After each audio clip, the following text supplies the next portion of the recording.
bertepatan dengan tahun baru 1 Muharram 1446 Hijriah.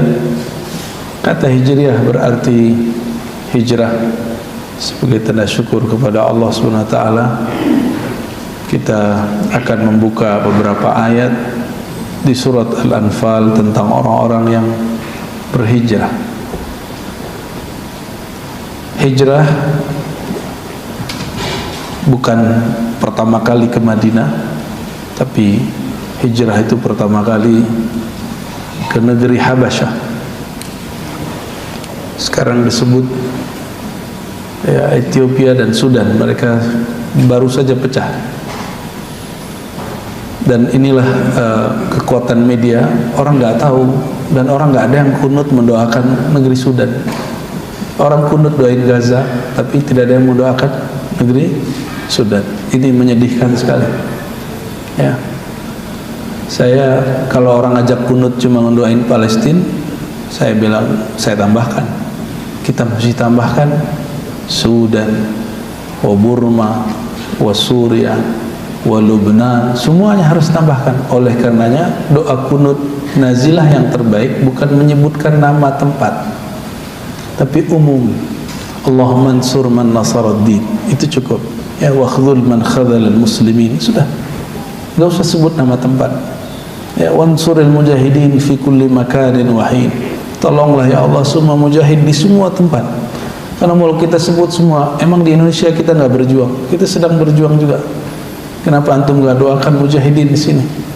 Mujahidin di Fatani, mujahidin di Burma, mujahidin di Kashmir.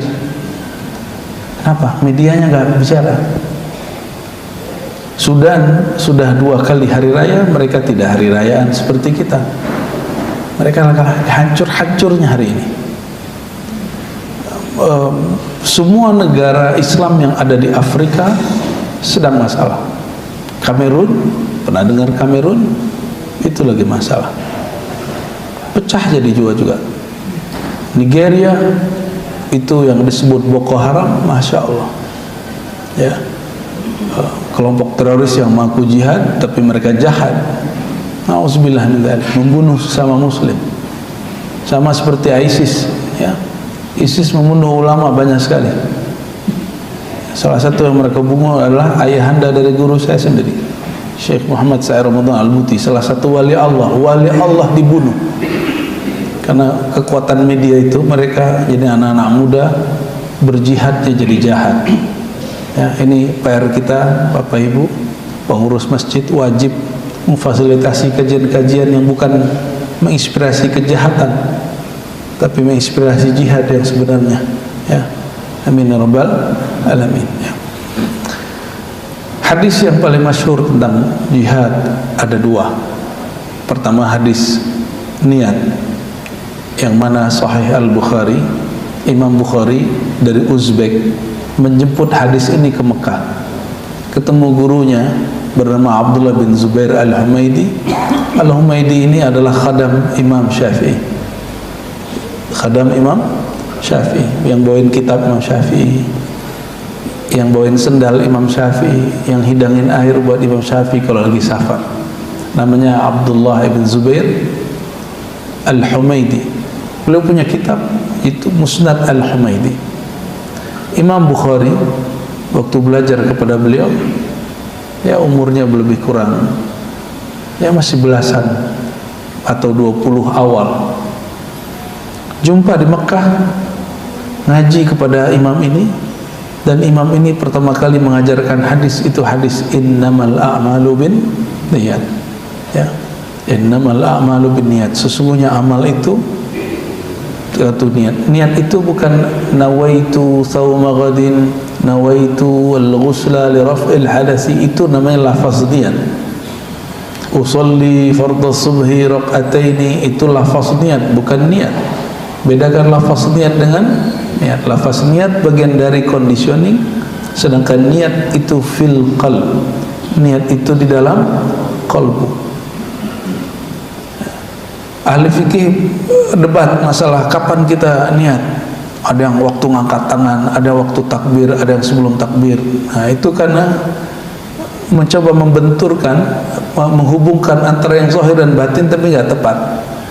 Niat itu di kolbu dan dia muqtarinun bil fi'li, dia bersamaan dengan perbuatan. Salat itu fi'il, perbuatan. Perbuatannya apa? Takbir, mengangkat tangan, saat itulah niat. Adapun usolli sebelum itu namanya mengkondisikan hati masuk kepada niat. Ya, jadi boleh nggak sholat tanpa usolli? Boleh. Boleh nggak usollinya pakai bahasa Jawa? Ya, bahasa Indonesia boleh? Boleh, karena usollian itu cara ulama mendidik umat supaya mereka tidak main-main sebelum sholat. Ya, maka di ujung usolli ada lillahi ta'ala. Ya. Hadis ini diambil oleh Imam Al-Bukhari yang masih remaja dari gurunya Al-Humaidi yang sudah mulai tua. Al-Humaidi dapat berkah berkhidmat kepada Imam Syafi'i dan Imam Ahmad mengaguminya. Apa kata Imam Ahmad bin Hanbal, pendiri mazhab Hanbali? Al-Humaidi imamun. Humaidi itu imam kita di Mekah. Selevel pendiri mazhab Hanbali mengakui beliau sebagai imam. Ya, itu karena kedekatan beliau dengan Al-Imam Asy-Syafi'i radhiyallahu taala anhu. Lalu di tengah hadis apa? Wa innama likulli imri'in ma nawa faman kanat hijratuhu ila Allah wa rasulih fa hijratuhu ila Allah wa rasulih faman kanat hijratuhu, ya, siapa yang hijrahnya ila Allah, kepada Allah. Hijrah maknanya apa? Berpindah. Allah itu bukan tempat, maka berpindah kepada Allah bukan pindah fisik. Pindah kepada Allah berarti berpindah pandangan kolbu, berpindah tujuan kolbu.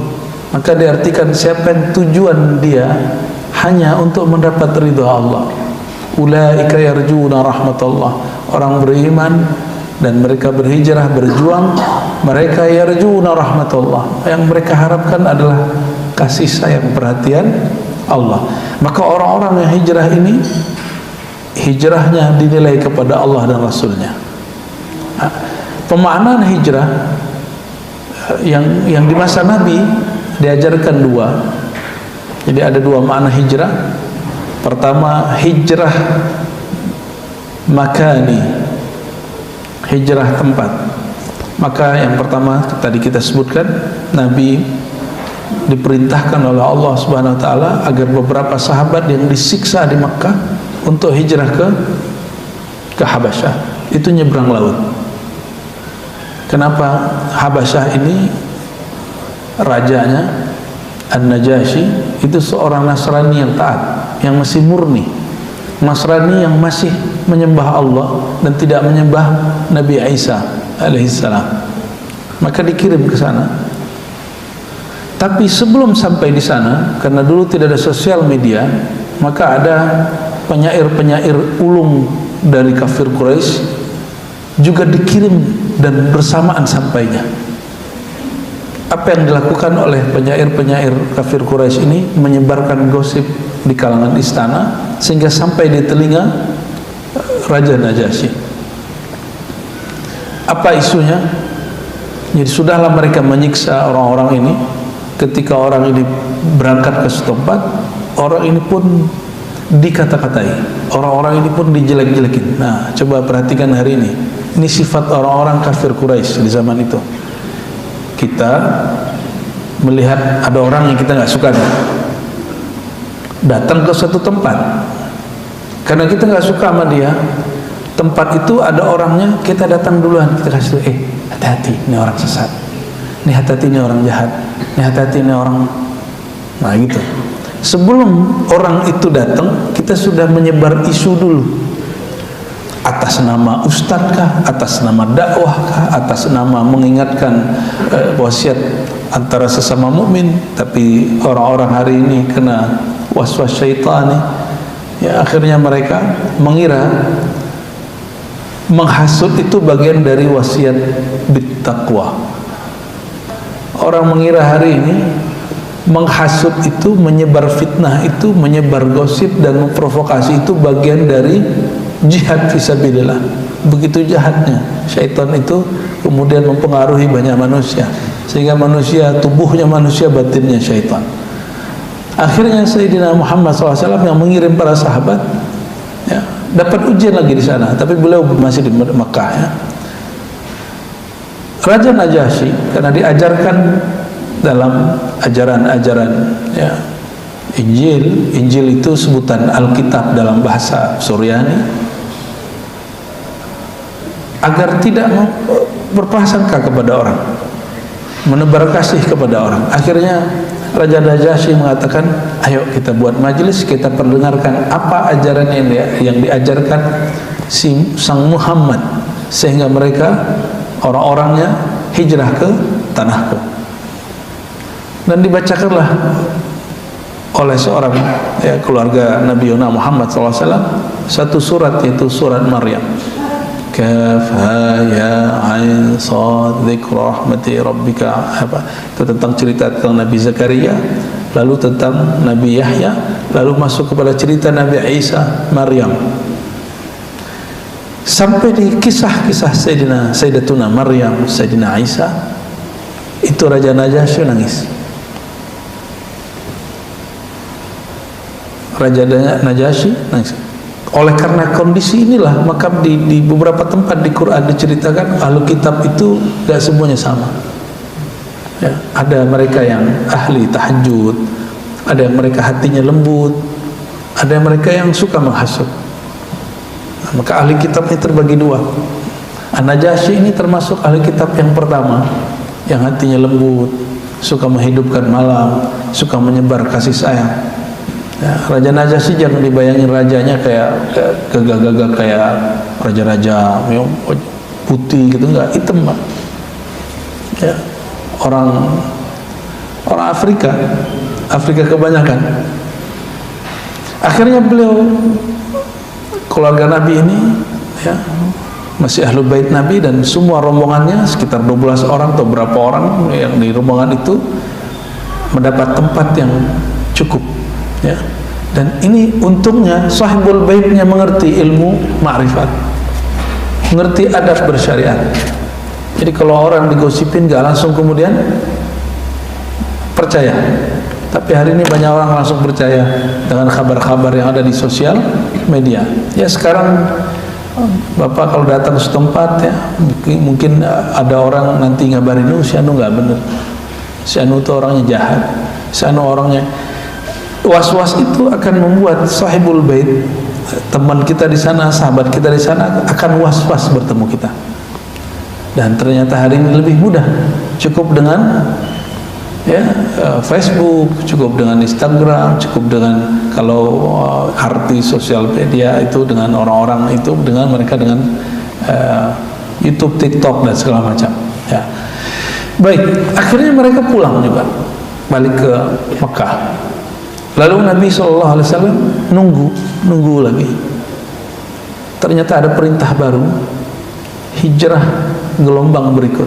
Tapi sebelum hijrah gelombang yang kedua, beliau ternyata 3 tahun, bahkan di riwayat yang lain 5 tahun sebelum hijrah, itu diperjalankan dengan satu perjalanan yang kita sebut Isra, ya.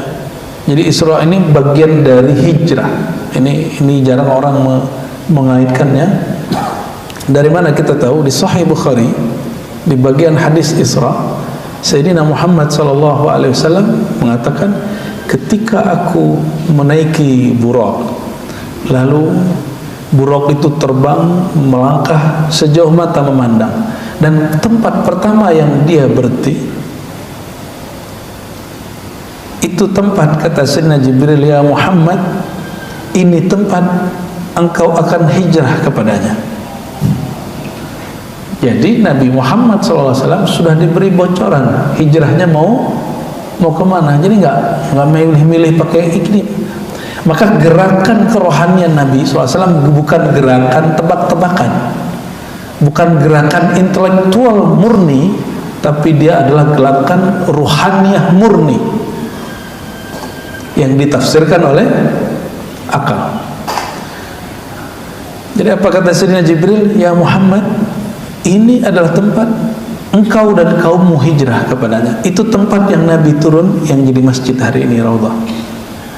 Jadi itu sudah ditandai oleh Sayyidina Muhammad SAW, Sayyidina Jibril waktu Isra. Disebut penandaan hijrah. Jadi ditandai dulu tempatnya sebelum hijrah. Ada ilmu begitu, Pak. Ya. Nah, itulah ilmu Nabi Muhammad sallallahu alaihi wasallam. Ya. Dan masalahnya yang kedua adalah hijrah. Ya, kita sekarang lagi ramai bicara tentang Gaza, Palestina. Ya. Tolong dibedakan, Al-Quds bukan di Gaza, Al-Quds di Palestina, dan Gaza bagian dari Palestina. Kita doakan saudara-saudara kita di sana. Amin ya rabbal alamin. Tempat itu Nabi juga datang ke sana, dan semua para nabi berkumpul di sana. Jadi alasan kita cinta kepada Al-Quds itu karena tempat itu berkumpul reuninya rohani semua para nabi radhiyallahu alaihi wassalam, dan semua para nabi ini salat di belakang Nabi Muhammad sallallahu alaihi wasallam. Itu di Al-Quds.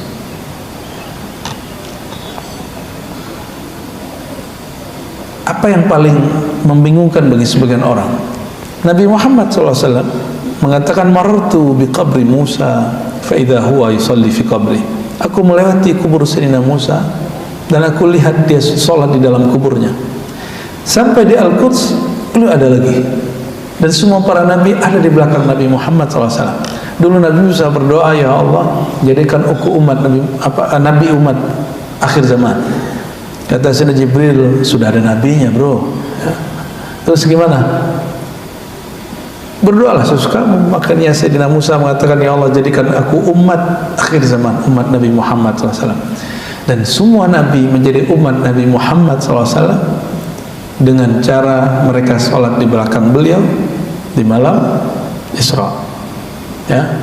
Jadi makmum Nabi Muhammad sallallahu alaihi wasallam. Maka seandainya Nabi Isa turun, Nabi Isa tidak bawa syariat sendiri. Beliau sudah pernah sholat di belakang Nabi Muhammad SAW. Artinya beliau sudah menjadi umat Nabi Muhammad sallallahu alaihi wasallam. Namun di hadis Bukhari yang tadi kita bacakan, siapa yang hijrahnya kepada Allah dan Rasulnya, hijrahnya akan sampai kepada Allah Rasulnya. Tapi siapa yang hijrahnya lid dunya yusibuha aw imra'atin yankihuha fa hijratuhu ila ma hajara ilaih. Jika hijrahnya karena urusan lain, ya, hijrahnya karena dunia, hijrahnya karena mau menikahi seseorang, maka dia akan sampai. Jadi dulu itu ada janda cantik namanya Umrul Qais. Itu hijrah karena perempuan ini hijrah, atau perempuan ini ada di Madinah, maka laki-laki biasa bapak-bapak ini kalau canda kan ngomong janda mulu. Ngaku aja Pak ya. Betul nggak? Jujur Pak ya. Padahal sudah punya gitu. Tapi kalau canda begitu. Ya. Kita kenal ada seorang kiai itu kalau ceramah nyebut kata janda sampai 50 kali. Ya. Itu representasi daripada semua cara berpikir laki-laki umum. Ya. Suka iseng masalah ini. Padahal berani juga enggak. Ya, ngomong doang. Perempuan ini cantik sekali, dan para sahabat dengar, oh si Umrul Qais hajarat, ya, atau fil Madinah, ada di Madinah. Maka mereka kemudian ingin semuanya berangkat ke Madinah. Maka Nabi kemudian kasih tahu, siapa yang hijrahnya karena si doi, maka dia akan dapat yang diniatkan, menikahi lawan jenis. Siapa yang nikahnya karena ingin merubah nasib, ya, ingin merubah nasib, tadinya susah di Mekah, ingin kemudian cocok tanam atau berdagang di Mekah, di Madinah, sampai insyaallah. Tapi beliau mengatakan, siapa yang hijrahnya karena Allah, untuk Allah, pasti sampai. Kalimat hijrah di sini Nabi SAW mengajarkan, berarti hijrah itu ada dua jenis. Al-hijrah ar-ruhiyah, hijrah ruhani. Yang kedua hijrah, ya, makaniyah, hijrah tempat. hijrah tempat ini kenapa dihitung tempat? Karena dia sebenarnya tidak pindah kepada Allah, dia justru pindah ke setempat dan niatnya hanya untuk menikah, niatnya untuk berbisnis, berniaga, ya.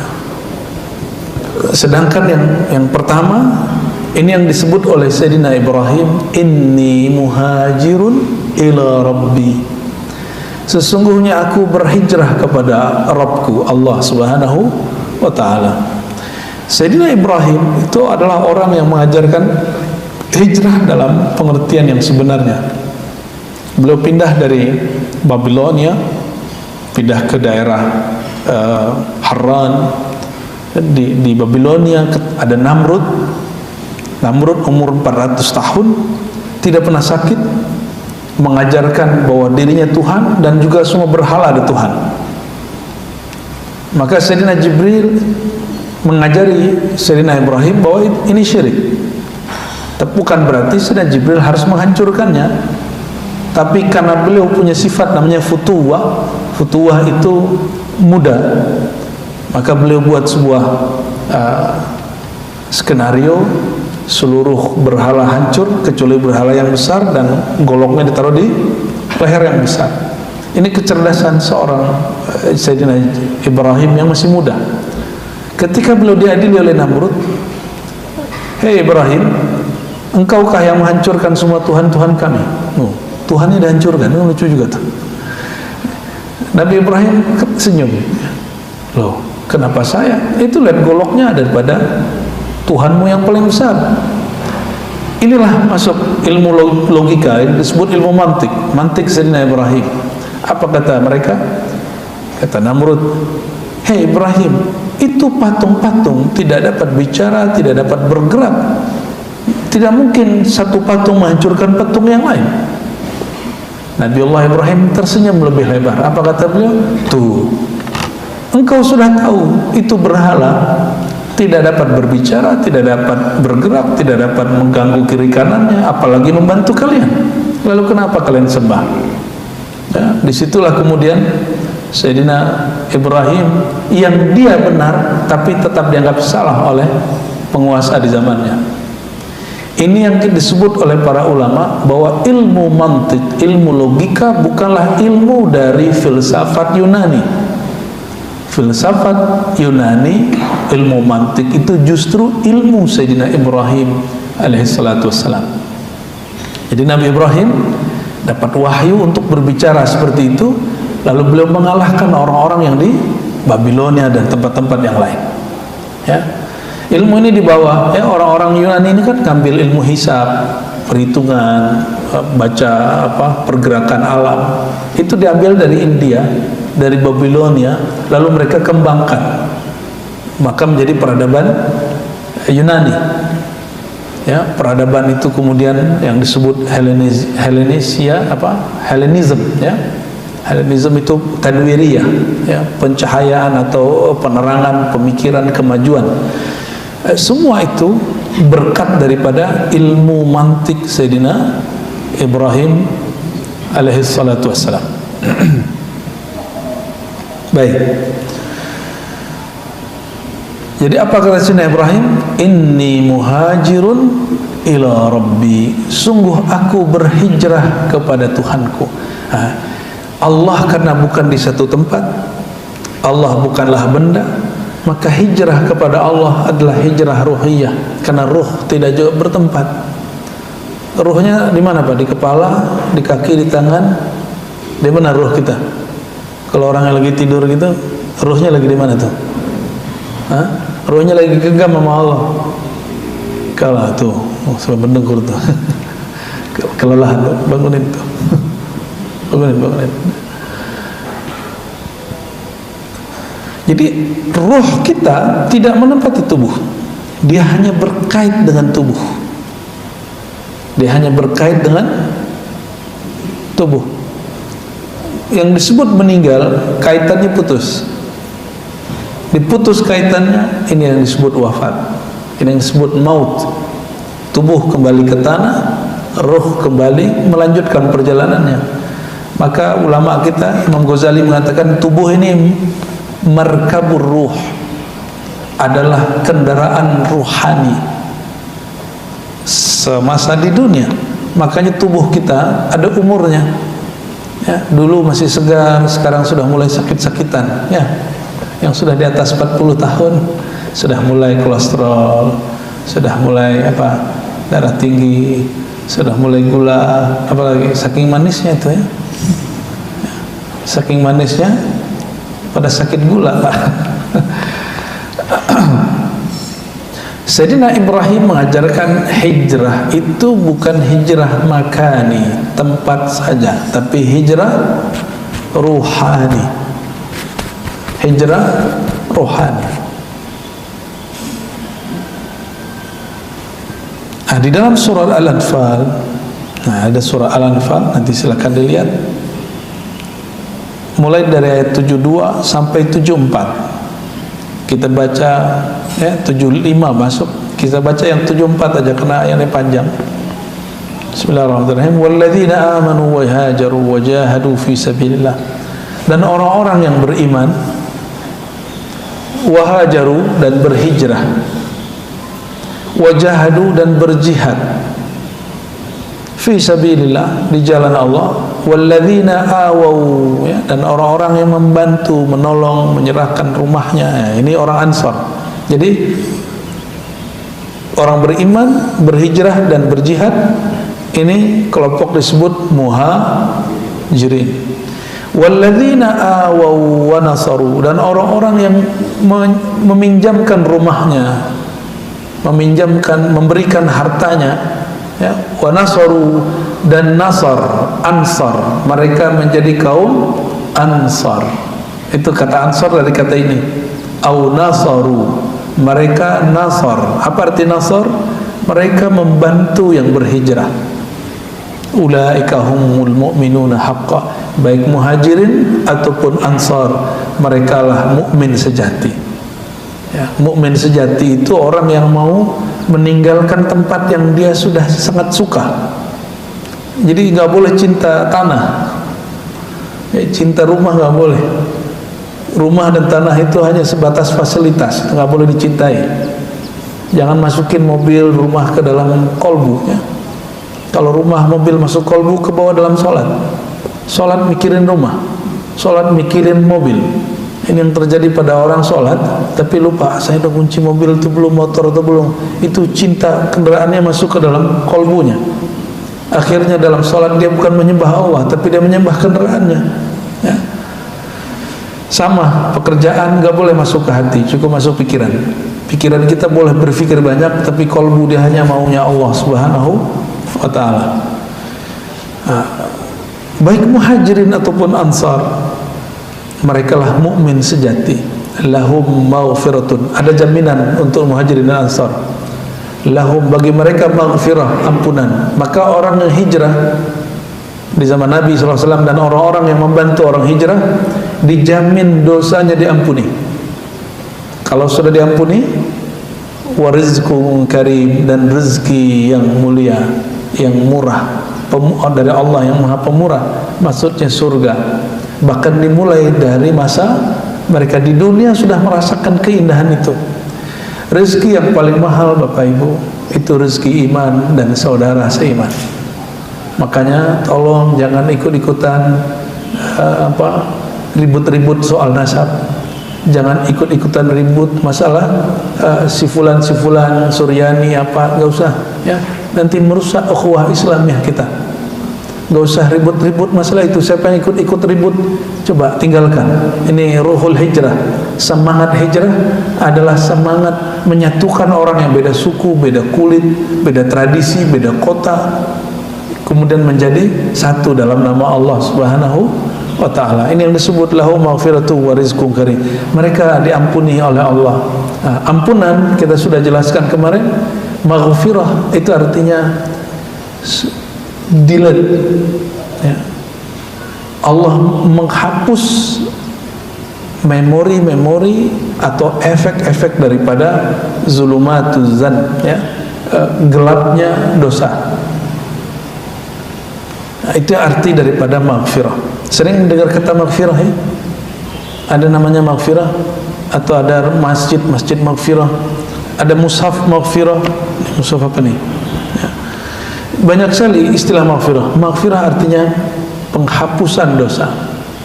Oleh karenanya yang diampuni dosanya dan yang dijamin masuk surga tidak hanya 10 sahabat Nabi radhiyallahu taala anhum, tapi 124.000 sahabat dijamin masuk surga, diampuni semua dosanya. Namun itu bertahap, kelompok ini begitu ya. Orang yang hijrah, lalu ahlul badar, lalu orang ikut perang Uhud, terus sampai kemudian limitnya adalah nanti Nabi SAW menaklukkan Mekah, merebut kembali Mekah. Itu limitnya, tahun 8 Hijriah. Orang yang beriman sebelum Fathu Mekah beda statusnya dengan orang yang beriman setelah Fathu Mekah. Orang yang beriman ya sebelum terjadi fitnah puncak akhir zaman, khuruj Dajjal, Al-Mahdi, datangnya Dajjal, munculnya Al-Mahdi, itu beda dengan orang yang beriman, yang mengerti masalah ini setelah itu terjadi. Itu beda ya, itu mirip-mirip seperti itu. Kita kembali ke ayat ini. Orang-orang yang disebutkan di sini Muhajirin dan Ansar, kita lihat sama-sama berkorban. Muhajirin berkorban meninggalkan hartanya, tanahnya, kampungnya. Orang Ansar mengorbankan kepemilikannya untuk dipakai oleh orang-orang yang hijrah. Inilah yang kemudian berhasil Nabi SAW lakukan, menyambung jalinan kasih sayang. Maka di ayat berikutnya disebutkan faulaika wa ulul arhami ba'duhum aula bi ba'din. Jadi disebut mereka ini orang-orang yang sudah tergabung kepada kasih sayang Allah Subhanahu wa taala. Saya dapat satu ungkapan dari guru-guru kita. Saudara seiman itu kadang lebih kuat daripada saudara senasab.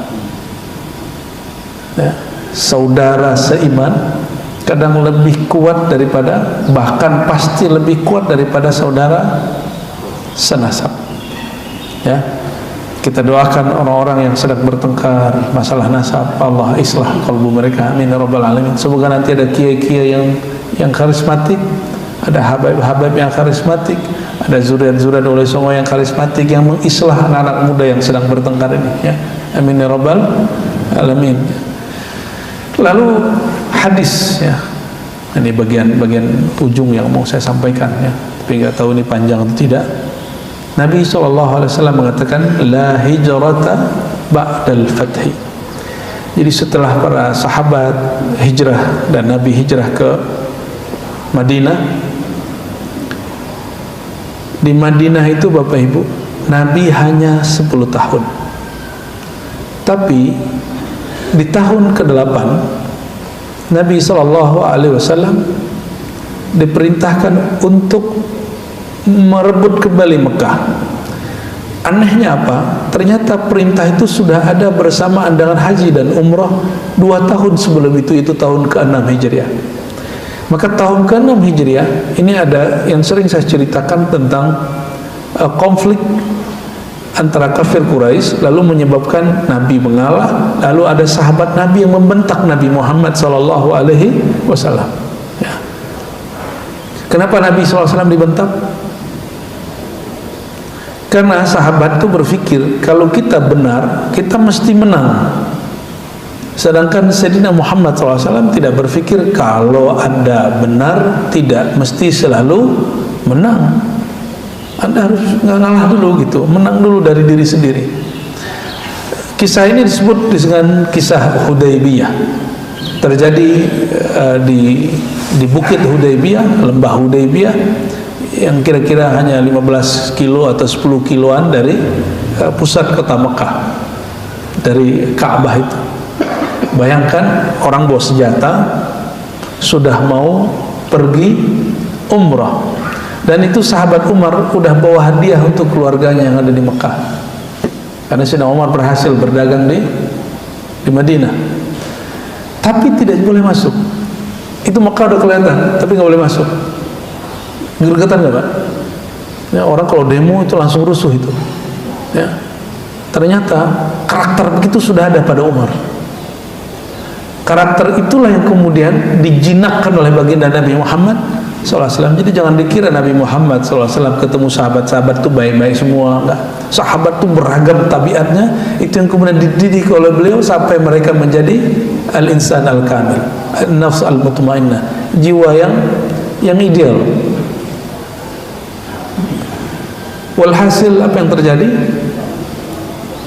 Terjadi konflik di antara sahabat. Ya, kalau kita ini benar, kita mesti ngalahin. Kita bawa senjata, jumlah kita banyak. Ya, ditegurlah Sayyidina Umar oleh Sayyidina Abu Bakar. Ya, karena dia membentak Sayyidina Muhammad sallallahu alaihi wasallam.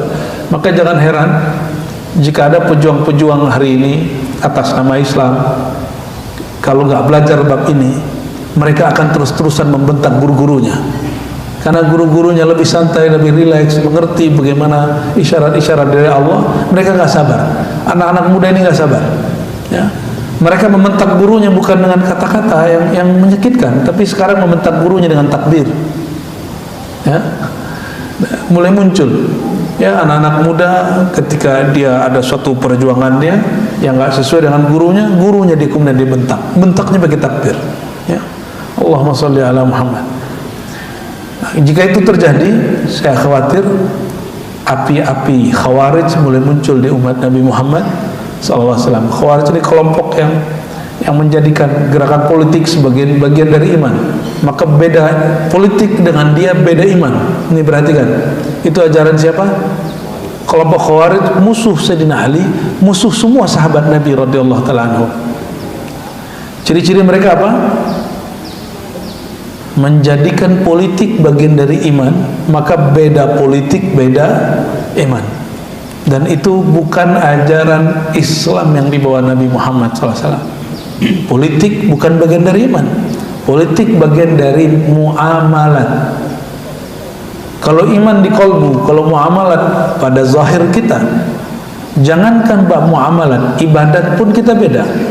Ya, subuh pada kunut, ada yang nggak kunut kan di sini? Boleh nggak? Nah, apakah itu beda iman? Apakah beda iman? Enggak, kita nggak beda iman. Kita hanya beda cara beribadah, tapi tujuannya sama. Kenapa beda perjuangan politik dianggap beda iman? Nah, ini spirit hijrah. Spirit hijrah apa? Jangan sampai beda politik, beda pergerakan kita kemudian menganggap orang beda iman dengan kita. Ya, ini kita ulang-ulangi ya. Sebelumnya saya pernah diundang ke suatu pesantren, ya. Pesantren itu kiainya almarhum, ya, semoga Allah mengampuni, Allahumma mengancam santri-santrinya, beda coblosan nama saya, beda politik, bukan santri saya. Sampai kejadian begitu, Pak. Itu kiai nggak tahu siapa yang racunin dia. Ya mungkin itu lagi euforia orang buka sosial media, si kiai baru mengerti buka WA dan YouTube. Dikira semua yang masuk ke grup itu benar. Ini mohon maaf Bapak yang sudah di atas 50-60, kami punya masalah dengan sosial media. Sulit sekali ngasih tahu hoax kepada orang yang sudah tua. Ya, sulit sekali Pak. Kita dikasih, Pak ini hoax. Ini ada di, ini Islam kok, ini Islam ya. Ini jemput nama Islam, ini pakai ayat. Ya, bahkan sekelas ada ya salah satu ya, orang yang paling terkenal dalam dunia seni musik dulu pernah berkomentar di TV One, apa katanya? Semua di internet kan sudah benar, sudah valid. Nggak ngerti dia. Sekarang ikut-ikutan ngomongin nasab. Nah, sayang sekali ya. Nah, Bapak Saudara bukan Allah.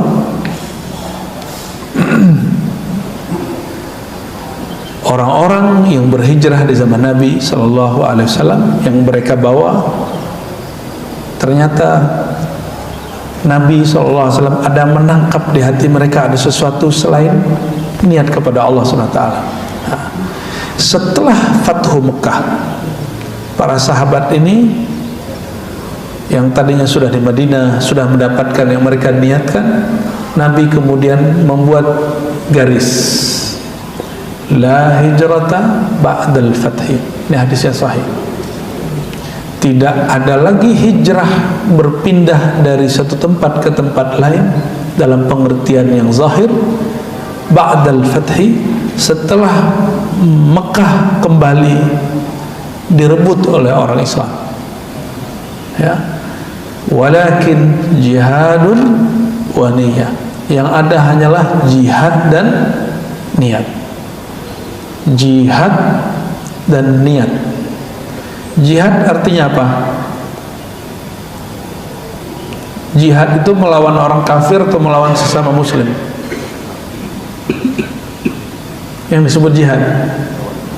Kalau milih presiden jihad gak? Sesama muslim kok, ya. Maka orang-orang yang menggunakan ayat untuk kepentingan politik itu penistaan, dan harusnya mereka dilaporkan seperti Ahok dulu dilaporkan. Tapi mereka nggak ada yang dilaporkan. Justru mereka yang tukang lapor dulu, ya. Saya pengajar ilmu tafsir juga, Bapak Ibu, ya. Kami mengamati bagaimana orang-orang yang demo memperkosa ayat-ayat Allah Subhanahu wa taala.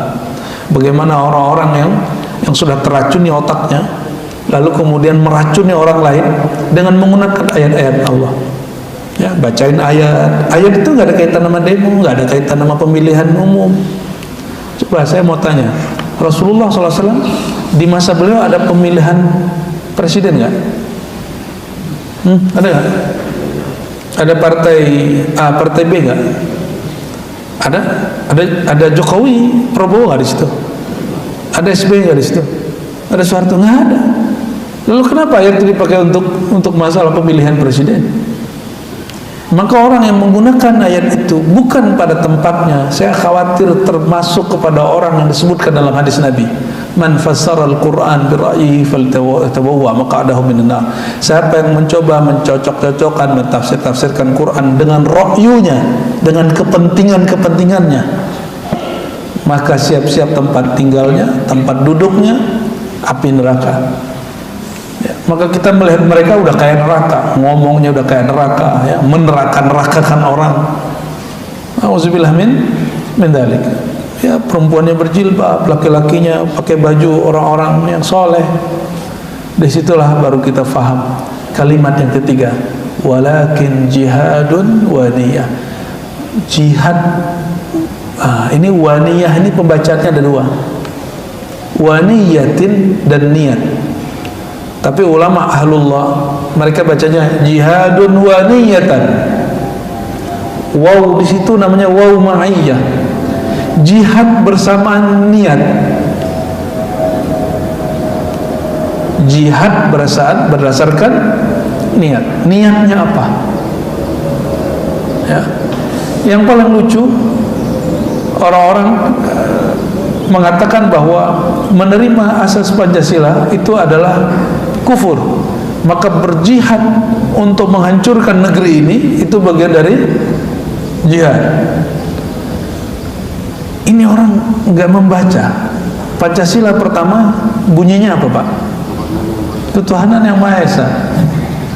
Itu syirik kan? Tauhid kan? Jadi Pancasila disebut tauhid. Kalau Anda tidak suka dengan Garuda, nggak usah lihat Garudanya. Garuda itu nggak ada urusannya dengan Pancasila. Garuda itu cuma simbol. Pancasila itu sendiri. Waktu dirumuskan Pancasila, nggak ada gambar Garuda. Pancasila itu yang merumuskan pejuang-pejuang, mujahid-mujahid di negeri ini. Ya, itu alot, Pak. Mulai dari ketuhanan Maha Esa-nya ditaruh nomor berapa dan akhirnya ditaruh paling atas. Ya, ketuhanan yang Maha Esa, di mana syiriknya, di mana tauhidnya? Itulah aneh-aneh kelompok-kelompok ekstrim yang akalnya sudah keracun, ya. Akhirnya tidak membaca isi sesuai dengan apa yang tertulis, ya. Bapak Ibu saudarakan Allah, maka semangat Muharram itu semangat jihad wa niyah, bersamaan dengan niat. Dan tadi ikutin kaidah yang awal, an-niyatu, niat itu adalah amal yang muqtarinun, amal hati yang bersamaan dengan gerak badan. Jadi kalau mau umroh, saya pengen umroh, itu belum niat, itu namanya angan-angan. Tapi kalau Bapak Ibu sudah nabung, itu namanya sudah niat. Saya ingin ngaji, saya ingin belajar kepada fulan, datangin tempatnya. tempatnya jauh, ya sudah niat lalu menabung, saya nanti akan mulai buka tanggal, saya tanggal sekian mau ikut ngaji. Ya, jangan seperti beberapa sahabat kita, meninggal si guru yang dia inginkan, dia nangis, ya Allah, saya sudah ingin ngaji 3 tahun lalu tapi gak sempat, sekarang guru sudah meninggal. Itu namanya tangisan palsu. Itu tangisan palsu, ya. Dan sekarang kita beruntung ada sosial media. Bapak Ibu surahkan Allah, inilah inti daripada 1 Muharram. La jihad, la hijrata ba'dal fathi. Setelah tahun ke-8 Hijriah, maka tidak ada lagi hijrah secara zahir, yang ada hijrah secara maknawi, yang berarti jihad, perjuangan bersamaan dengan niat. Berarti inti dari semua hijrah ada pada ada niat, dan niat ada pada qalbu. Atas dasar itu ulama kita sepakat mengatakan ma'rifatu ilmil qalbi wajibatun, mengenal, mengetahui, mempelajari ilmu qalbu, ilmu hati, hukumnya wajib. Maka setiap 1 Muharram itu tidak akan ada makna kalau kita nggak belajar qalbu. Dan mohon maaf Bapak Ibu, guru itu ada 2 jenis. Ada guru da'i, ada guru murabbi, muallim.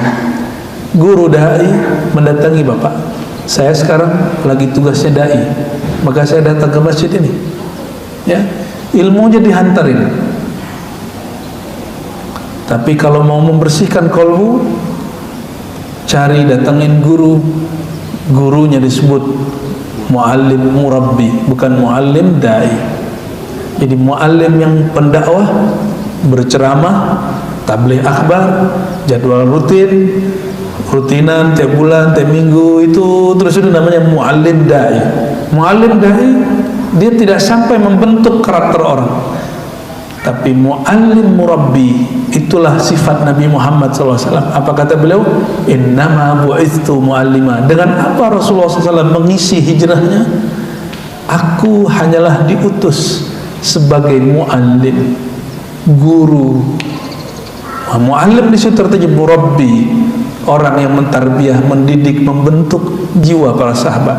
Bayangkan lagi soft-soft begini, orang yang sudah senior dibandingkan sahabat lain, namanya Abdullah bin Mas'ud, kakinya agak sedikit maju, lalu Nabi mundur dari tempat imam, dan beliau kemudian mendorong sedikit dadanya Abdullah, ya mundur sedikit, dirapi-rapin satu-satu.